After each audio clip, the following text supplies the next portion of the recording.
Hi everyone, I'm recording this sermon while I'm still at Seven Hill, and as you can see it is absolutely freezing here today.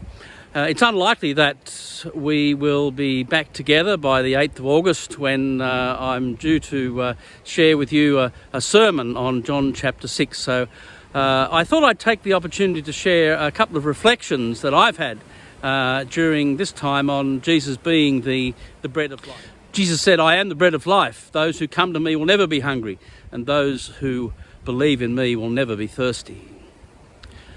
One of the wonderful stories of resurrection is the Emmaus story, where two friends, Cleopas and an unnamed person, and I love the idea that Cleopas's companion is an unnamed person, because it allows me to become his companion and allows you to become his companion as they journey from Jerusalem on the first Easter day to Emmaus.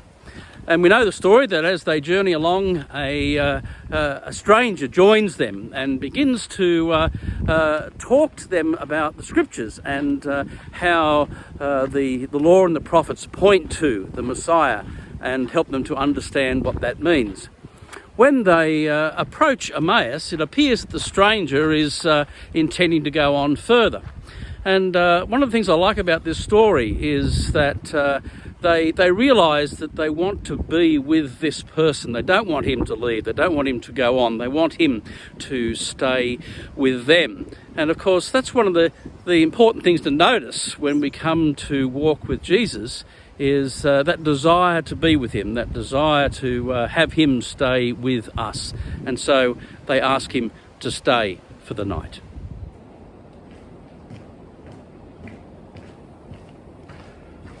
When Cleopas and his companion, you and I, reach their home in Emmaus, we recognise that they don't know who this companion is, but they feel strangely drawn to him. They want him to stay with them. And they come into the house and they sit at the table. And normally, of course, Cleopas would be the host and he would take the bread and break it and share it and give thanks for it. But in this particular story of resurrection, this companion on the way, this stranger, takes the bread and gives thanks, saying, "Blessed are you, Lord God, creator of the universe. Through your goodness we have this bread to share."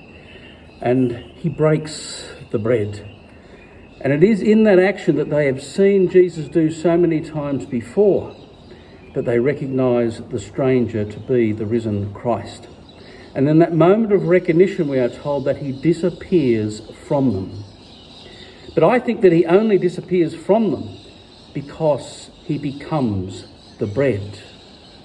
And when I did this contemplation on my retreat, I thought about, I imagined the risen Christ breaking the bread and handing it to me and disappearing. And what I experienced was that I found I had an affection for the bread and I wanted to hold it to my cheek because of the affection that I had for the risen Christ coming to me in this bread. Well, Cleopas and I realise that we have been journeying with the risen Christ and that he has shared this bread with him. The one who has become bread has shared himself with us. And we felt so excited about that we felt compelled to run back to Jerusalem and to tell our friends all about it. And I know it doesn't say this in the text, but my imaginings in this is that they take the bread with them as they run back to Jerusalem.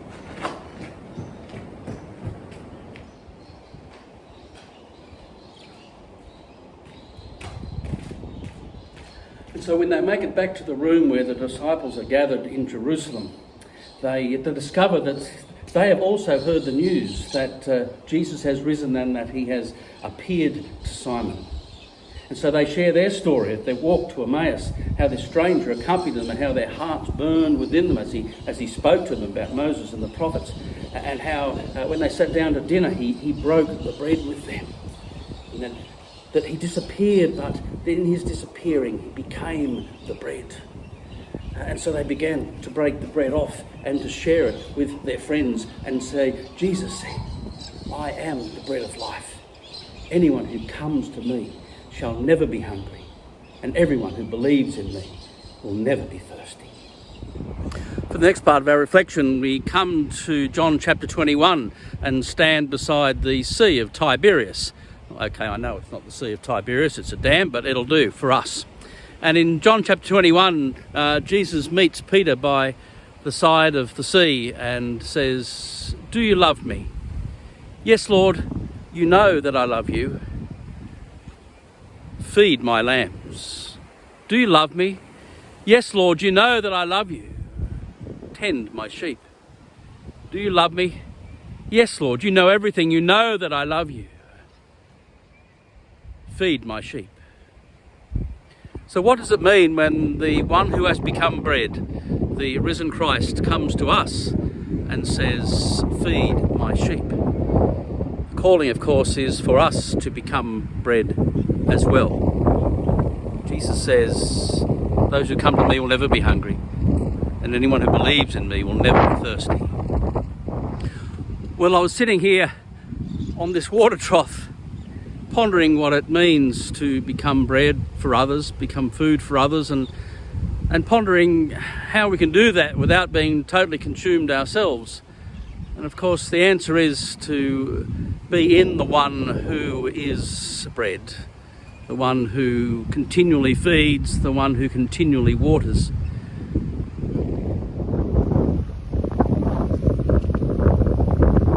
One of the things I notice about this water trough is that every time an animal comes and takes a drink from it, on the other side there is a little valve that continually drip feeds into it so it never runs out.